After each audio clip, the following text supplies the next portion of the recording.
were prepared yesterday. We are prepared today. We will be prepared forever. Hello friends, you must have watched my previous video in which I have shared with you that I visited China very recently. For almost more than 2 weeks, I was in China. I was in different cities of China. In this particular video, I want to highlight another aspect which is very important. And as I told you that when I went there, I had a different, perspectives about China.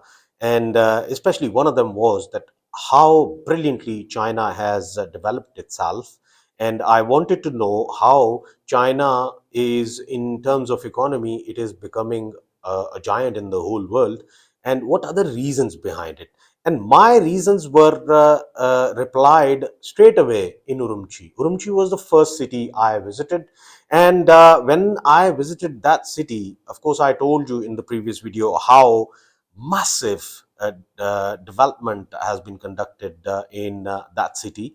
And my first impression was amazing. China is developing itself, especially the Western China. Urumqi has developed itself into a massive city. And later on in this video, I will tell you that what was my impression. And while meeting few friends out there, what did I tell them? And it was, of course, related to whatever the development I saw in there. Uh, of course, when you visit a city, the very first thing you look for is the signboards. As soon as I came out of the airport, massive airport, beautiful roads, and massive motorways as well. But the signboards, interestingly, they were in three languages. uh, of course, right on the top, it was the Chinese language because it is their national language and they are proud of it. And the second language which was being highlighted out there, it was the Uyghur language. And the signboard was in Uyghur language. Why I say this? Because Uyghur language is quite similar.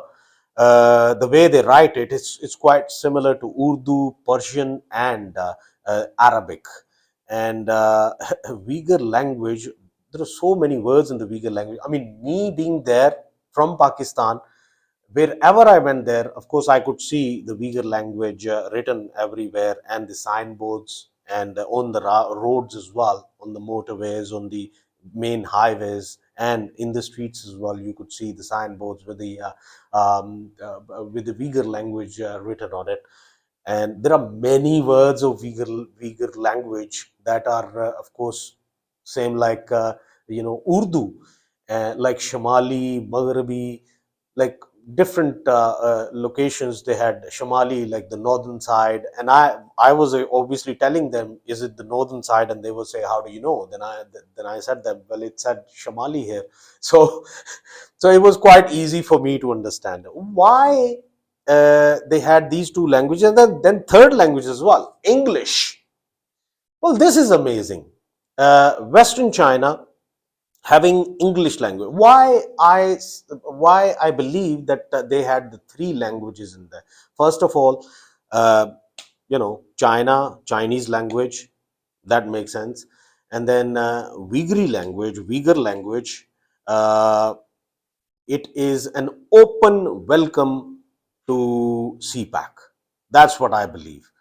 Because in the Central Asian republics, plus Pakistan, Afghanistan, then Iran, and then through CPAC connecting to the Middle Eastern countries, and MENA as well. Through CPAC, they can connect to the MENA, Middle Eastern countries and North African countries. All of these countries, they have Arabic as their language, and then Persian, and then Urdu, and then Pashto, and all of these languages, they are interconnected to each other. And somehow they are connected to Uyghur language as well. And to me, I felt as if it was a welcome for CPAC. It was a welcome for the Middle Eastern countries, and it was a welcome for the Arab world. That was amazing to see. And the third language which was written there, of course, it was English language. and English is more of a welcome to the Western world through BRI.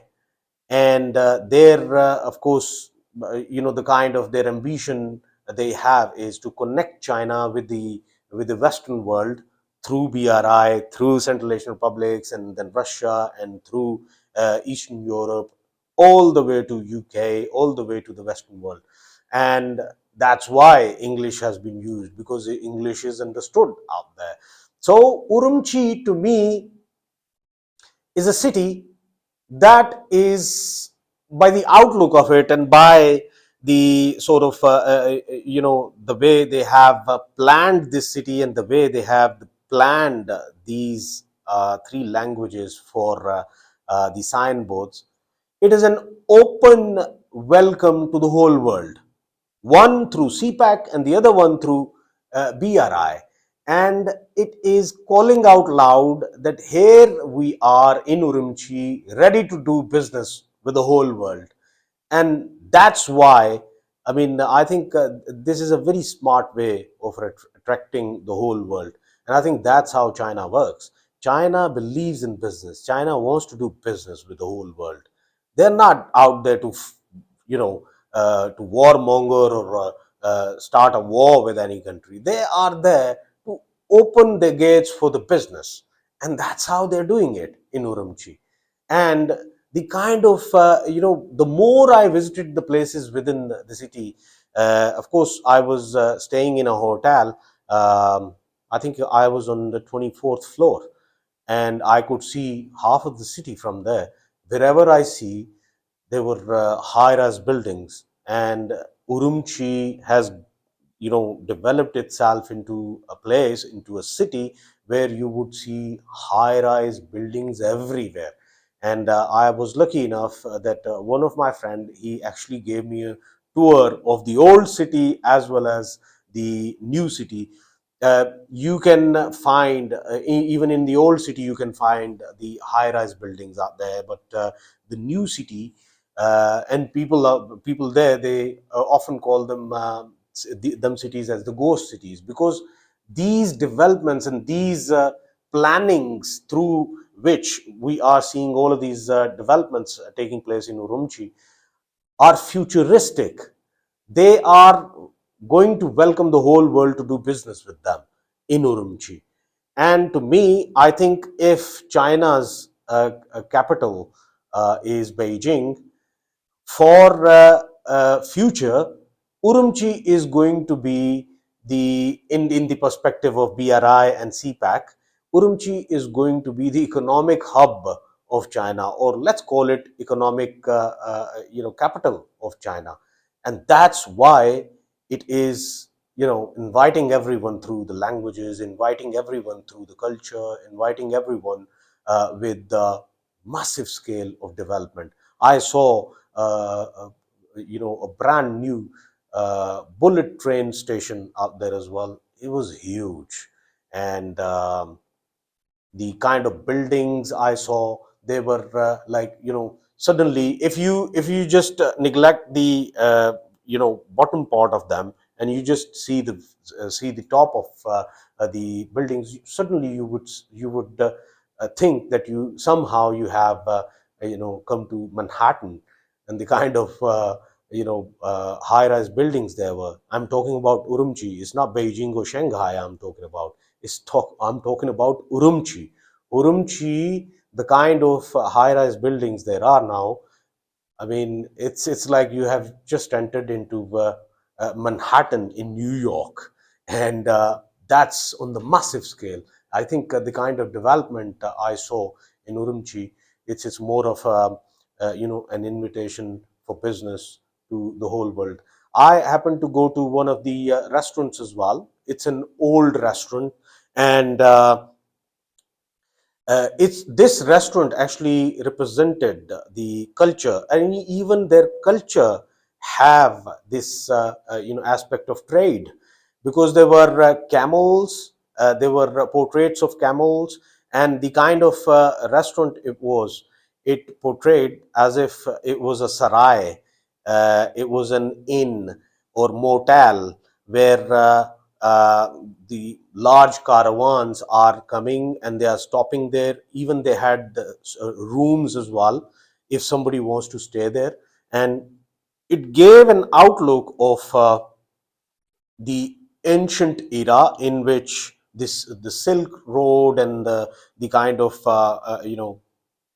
trade it used to take place from the western China. And of course, desert is quite near to the to Urumqi. So this was the place where all of these camels they used to come. The traders they used to have camels with them, and they used to come there and stay there in these sarais, in these motels, inns, and they used to, of course, do their business there as well. Because while we were having the food in this restaurant, they had a kind of a show going there as well. And the local artists, the kind of artwork they do, they actually, what they do is they bring it there and then they bid on it, and they display it in front of everyone. And I mean, anyone from the guests, they will start doing the bidding. I mean, one of my friend in Urumqi, he actually bought a gift for me. He started bidding, and when he won the bid, then that portrait he gave as a gift to me.